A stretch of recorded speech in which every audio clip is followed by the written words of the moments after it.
Bonjour, comment ça va? J'espère que vous allez bien. Bienvenue sur ma chaîne YouTube Parler français avec Khadija. Donc aujourd'hui, nous avons une nouvelle leçon sur ma chaîne. Cette leçon sera les types de phrases. Donc on va reconnaître les types de phrases. Donc nous allons commencer par faire un petit rappel. C'est quoi la phrase? Donc la phrase est une suite de mots pour avoir un sens. Donc qu'est-ce que ça veut dire une phrase? C'est une suite de mots à la fin qui me donnent un sens. Donc les types de phrases, on va reconnaître les types de la phrase. Donc dans la langue française, il y a 4 types de phrases. Dans la langue française, il y a 4 types de phrases. On a la phrase déclarative, la phrase interrogative, la phrase exclamative et la phrase impérative. Donc nous avons 4 types de phrases. La phrase déclarative, la phrase interrogative, la phrase exclamative et la phrase impérative. Donc on peut mettre chacune de ces phrases soit à la forme affirmative ou négative. Qu'est-ce que ça veut dire affirmative? C'est lorsque j'affirme quelque chose, je dis que c'est oui. Négative, c'est lorsque je dis que c'est non. Donc on va voir le premier type de la phrase déclarative. Elle sert à constater ou déclarer quelque chose. Donc lorsque je veux déclarer quelque chose à quelqu'un, donc je parle de la phrase déclarative. Raconter un événement. Je raconte quelque chose, un événement ou bien quelque chose qui s'est passé, donc je parle de la phrase déclarative. Donner une opinion. Par exemple, lorsque quelqu'un est en train de parler d'un sujet, je suis en train de donner mon opinion, donc il s'agit d'une phrase déclarative. C'est le type de phrase le plus souvent utilisé. Donc c'est le type le plus utilisé. Elle se termine par un point à l'écrit et elle comporte un ou plusieurs verbes conjugués. Donc regardez avec moi ici, la phrase déclarative se termine par un point à l'écrit. Lorsque je l'écris, je dois mettre un point à la fin de cette phrase. Mais lorsque je l'ai dit oralement, je n'ai pas besoin de mentionner le point. Comme il comporte un ou plusieurs verbes conjugués. Donc un exemple, aujourd'hui, ma petite sœur est malade. Je suis en train ici de faire quoi? De déclarer quelque chose. Je suis en train de dire que ma petite sœur est malade. Donc il s'agit d'une phrase déclarative. Et regardez à la fin, j'ai mis quoi? J'ai mis un point. Donc passons à la phrase interrogative. Donc elle sert à poser une question. Donc la phrase interrogative m'aide à poser une question. À l'écrit, elle se termine par un point d'interrogation. Ce point, je l'appelle un point d'interrogation. Il y a plusieurs constructions possibles.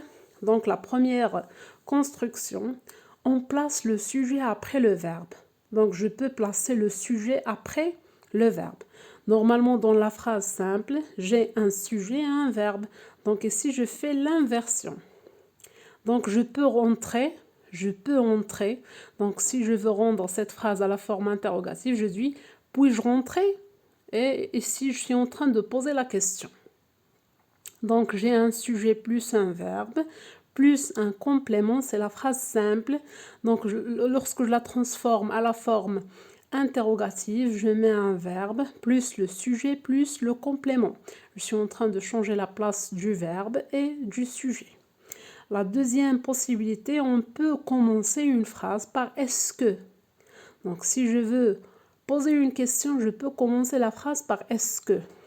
Regardez ici, j'ai « est-ce que » et j'ai eu une phrase simple. Tu fais tes devoirs.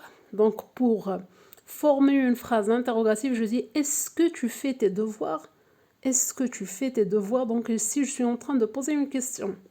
Troisième possibilité, on utilise un mot interrogatif au début de la phrase. Donc j'ai des mots interrogatifs, je peux les employer au début de la phrase. On met le sujet après le verbe. Donc sans oublier les traits d'union. Donc regardez ici, nous avons des exemples. Quel âge as-tu? Donc quel, c'est un mot interrogatif. Combien coûte ce parapluie? Combien, c'est un mot interrogatif. Comment t'appelles-tu? Donc, comment c'est un mot interrogatif. Où vas-tu? Où c'est un mot interrogatif. Pourquoi dis-tu ça? Donc, pourquoi c'est un mot interrogatif. Passons à la phrase impérative. Donc, elle sert à faire agir ou réagir. Donc, donner un ordre ou un conseil. Exprimer un souhait, une demande, une invitation, une interdiction ou une prescription. Donc, c'est la phrase impérative. Une phrase impérative a un verbe à l'impératif ou à l'infinitif et n'a jamais de sujet. Donc, une phrase impérative a un verbe à l'impératif, l'amr, et n'a jamais de sujet.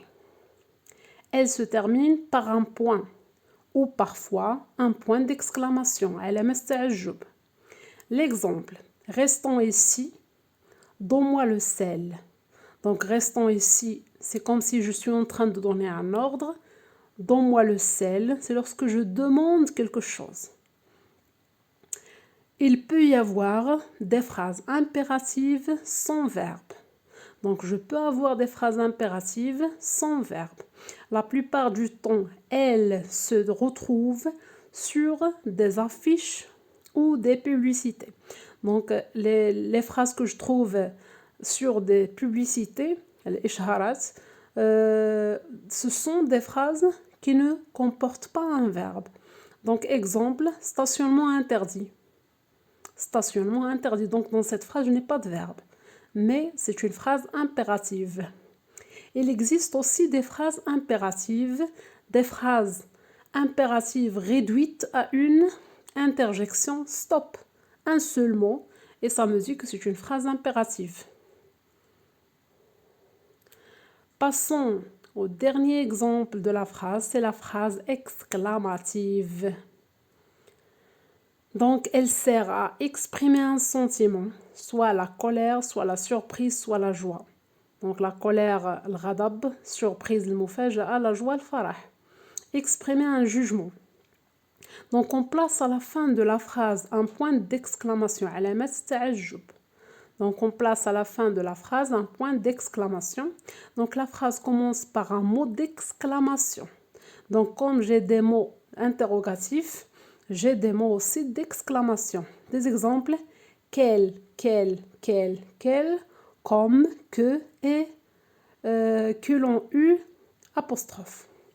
Donc, en utilisant une phrase déclarative de jugement ou de sentiment et en y ajoutant un point d'exclamation.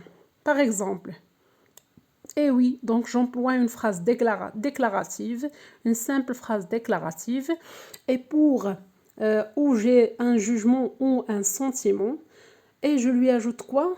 Point d'exclamation. Comme des exemples, comme il fait beau aujourd'hui. Donc regardez, comme c'est un mot d'exclamation, et à la fin j'ai mis quoi? J'ai mis un point d'exclamation. Quelle chance a-t-elle? Quelle chance a-t-elle? Regardez, quel c'est un mot d'exclamation, et à la fin j'ai un point d'exclamation. Qu'il y est beau. Donc ici, regardez, je suis en train de montrer mon sentiment. Donc, qu'il y est beau. Donc ici, j'ai à la fin point d'exclamation et j'ai un mot d'exclamation au début de la phrase. Donc, merci bien mes chers téléspectateurs pour votre attention et on se retrouve pour une nouvelle vidéo avec une nouvelle leçon et à très bientôt.